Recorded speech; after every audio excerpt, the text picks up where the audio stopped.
Hi, folks. Welcome to Crisco's Corner. Hi, folks. Welcome back from Fox News. This is an opinion piece. You see it right here on the left. As Fox News, unlike the other networks, says this is an opinion by Tucker Carlson. And it's not very cheery. Tucker Carlson, now is the time to invoke the 25th Amendment. Tucker questions Biden's ability to regulate his emotions. Now, this is a really long article. I'm not going to be able to go through it all because the video would be 30, 40 minutes long. What I'm going to do is I'm going to leave a link to this entire article on the Fox page, and you can read it yourself. But I'm going to hit some highlights of it, and it's very, very damning. And he makes a good point in this opinion piece. Joe Biden announced he was running for president again in 2019. It was Biden's third or fourth attempt at office, depending on how you count. So at that moment, most Americans thought they knew who Joe Biden was. After 50 years in office, they were familiar with his face, but it turns out they weren't familiar with his new face. Yeah, it's, you probably remember Biden as blustery, joyful, Irish charm by the bucket load. He's famous for that. Yet on stage, Biden came off as remote and muted. Now, you can go on, like I said, how he really was failing in the primary bid.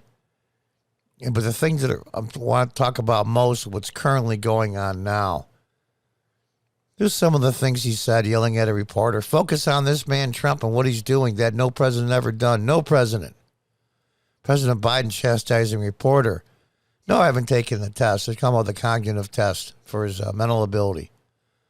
Why the hell would I take a test? Come on, man. Biden at his presidential debate. I'm not out of time. You spoke over time. I'm going to talk. Here's the deal. Here's the deal. The fact of the matter is, and on and on. It's unbelievable to me. Biden snapped at Savannah Guthrie. Well, that's not true. You're saying things you don't know what you're talking about. No one said that. Who said that? Who said that? You know, he said at a guy at a town hall. You said, I set up my son to work in an auto company. Isn't that what you said? Get your words straight, Jack. President Joe Biden exchange with Peter Doocy. That's a great asset. More inflation, you stupid SOB. Now, I could go on and on. But there's a problem. How's that go? From Apollo 13? Houston, we have a problem. Uncontrollable flashes of anger are common among people who are aging, particularly among men, and they often accompany senility. Losing it is a very frustrating experience, and our heart goes out to anyone who is. We'll get into more specifics here. Reporter, this is concerning Ukraine. To clarify on chemical weapons, if chemical weapons were used in Ukraine, what would trigger a military response from NATO? President Biden, it would trigger a response in kind. Whether or not you're asking whether NATO would cross, we'll make that decision at the time. He's closing his eyes, trying to remember what the cue card said. What's our policy? And when it comes with us, if Russia used chemical weapons, the U.S. will respond in kind. If Russia uses new chemical weapons, the United States will use chemical weapons. No American president said that anything like that in your lifetime. You grew up assuming the United States would never use chemical weapons because the United States is not a rogue state. President Joe Biden reversed 100 years of American security policy in the middle of a war. This is not to escape the attention of the National Security Advisor, who instantly responded by restoring the status quo or attempting to. The United States has no intention of using chemical weapons, period, under any circumstances, said Jake Sullivan, who is a security advisor, contradicting his boss. No one who works for the president wants to do that, but Jake Sullivan had no choice. So the previous president was often criticized, sometimes with justification, for not using words precisely. You're the president. You just can't tweet out anything. That's the case you heard for 4 years. And again, it was often rooted in truth. But the last president never said anything that even approaches the crazed recklessness of what you just heard. We're going to see when you're there. Where in Ukraine? So the 82nd Airborne apparently is going to Ukraine. Their commander-in-chief just told them that. Yeah, that's when he was there talking to the 82nd Airborne. Of course, they had no idea. Neither did their families. Neither did anyone in the United States until Joe Biden said it live on Friday. The White House didn't even know. Fox News reached out to Biden's spokesman after those remarks, and no one there, no one in the White House seemed to be aware those remarks had been caught on tape. I guess if they're not on tape, they don't count. That's crazy. Now, I know this video is going long, but it's really important that you see all of it because there's some really important information here. I'll leave a link in the description so you get anybody who wants to see the entire thing. This is President Joe Biden talking. A dictator bent on rebuilding an empire that will never erase the people's love for liberty. Brutality will never grind down the road to be free. For God's sake, this man cannot remain in power. To ask for a regime change with a country like Russia with nuclear weapons is nuts. It's nuts. To be clear, regime change in Russia has never been American policy, and it's hardly the first time we have tangled with Russia. We had far more threatening circumstances than this one. And they go on, nearly 60,000 Americans died in Vietnam and so on. Russia has over 6,000 nuclear weapons.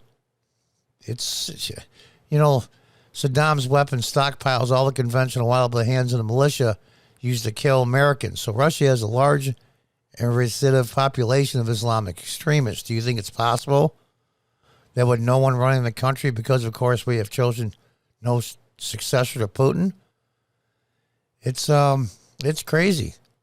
What it's I can't even articulate it into words how nuts they are. So you have to ask yourself, does hearing that make President Putin more or less likely to use a nuclear weapon against the United States and Western Europe? How do trapped animals behave? Well, they lash out with fangs and claws. Desperate people are dangerous people, of course. Yeah. A few hours ago, Biden once again stepped in front of the microphone and reaffirmed that the words that had accidentally slipped out of his mouth over the weekend because he was mad, and he has no self-control or actually officially U.S. policy. NBC reporter Kelly O'Donnell, do you believe what you said, that Putin can't remain in power? Or do you now regret saying that because our government has been trying to walk that back? Did your words complicate matters? Well, yes, 3 different questions. I'll answer them all. Number 1, I'm not walking anything back. He doesn't even know that his own administration, the people in it, are walking this back to the media. He doesn't even know. That's nuts. I'm not walking anything back, so regime change in Russia is now our policy. That's what the President of the United States told us. He spent all week correcting statements that he makes up on the fly and hasn't thought through in any way, purely reactive. Joe Biden revealed he is completely unaware that his staff has been continuously updating American policy all week as he changes it on the fly. And this is the one with Peter Doocy. This is Peter Doocy talking. Are you worried that other leaders in the world are going to start to doubt that America is back if some of these things you said in the world stage keep getting walked back? Biden, what's getting walked back? You made it sound like in the last couple of days, it sounded like you told U.S. troops are going to Ukraine. It sounded like you said it was possible the U.S. to use chemical weapon. And it sounded like you were calling for a regime change in Russia. And we know Biden cut him off. None of the 3 occurred. Peter Doocy, none of the 3 occurred? Joe Biden, none of the 3. And I watched that video, and you could tell the people in the room were stunned. Stunned. Biden, none of the 3. Dooley, Mr. President, you interpret the language that way. And they just sat there with their mouths open. All this media that was anti-Trump and hated Trump's guts all put us in this particular situation. And I'm going to make this point right now. Vast majority, I shouldn't say vast, a pretty good percent of Biden voters, I don't think wanted this. Now's your time to apologize. I've been wrong before in my life a lot of times on important things. It's tough to swallow your ego and apologize. Apologize to your friends and family, or when the topic comes up in conversation amongst yourselves, and say, I was wrong in voting for Biden. It's what's getting walked back. To be clear, he's not fit to lead it, particularly right now. Bernie Sanders scared the hell out of the banks. Democrat Party short-circuited his campaign and installed Joe Biden. Biden seemed kind of passive for a lot of voters. That was a welcome respite from the last president, who seemed kind of loud and mean-tweeted and all that nonsense. To have someone that was literally no idea what's going on, doesn't even know when he's changing long-standing policies that adults have thought through when he does it. Does Scary describe that? No, it's worse. Joe Biden has no idea what the publicists say when he goes to sleep, that midway through his answer, Biden starts walking back his own comments. Just minutes after saying he would never back down in his comments, none of that occurred. Biden said, look, it feels like we're being mean to the guy by quoting him. No one wants that. Then moments later, Biden declared there was no reasonable person to think he wants regime change in Russia right after he said it. President Biden, because it's ridiculous. Nobody believes we're going to take down. I was talking about taking down Putin. Nobody believes that. All right, joke's over. Too much is at stake. If there ever was a time, if there ever was in U.S. history, ever a time to invoke the 25th Amendment, it is now. As Joe Biden himself put it, for God's sake, this man cannot remain in power for all our sakes. But there's one problem. Besides the obvious one, that this guy's leading us down a path that we might be able to recover from. One problem. They picked Kamala Harris. They picked Kamala Harris as the vice presidential candidate. Why? Because she's non-white and she's a woman. And that's the reason. And that is the danger. And that is the huge, gigantic flaw in the progressive Democrats' ideology. They pick people by race and gender and sex rather than qualifications. Were there other people that were more qualified than Kamala? Yeah, that's a pretty low bar. Of course there were. But their bench is so shallow on the Democrat side. Who were they going to pick? It's amazing to me when you announce that you're going to pick a woman who is non-white, not even knowing who the candidate's going to be ahead of time, and then pick from that list. Makes your ideology nuts. What are we going to do? This is tough. What's coming next? I know I'm a big Trump supporter, still am.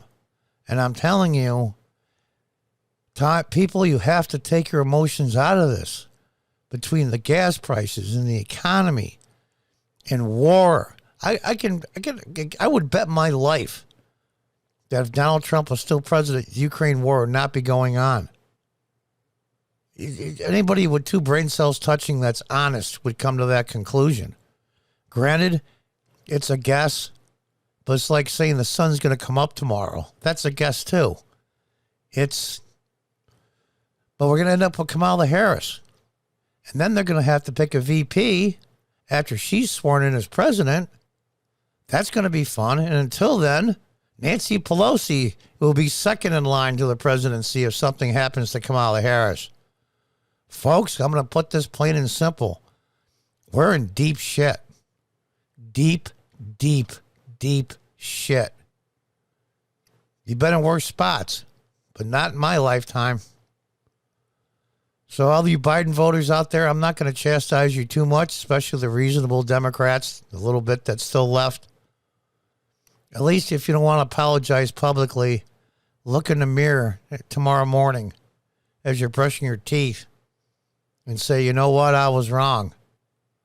And I'm going to do my best not to do that again. My God, what does the future hold? November can't come fast enough. Until the next time, goodbye and good luck.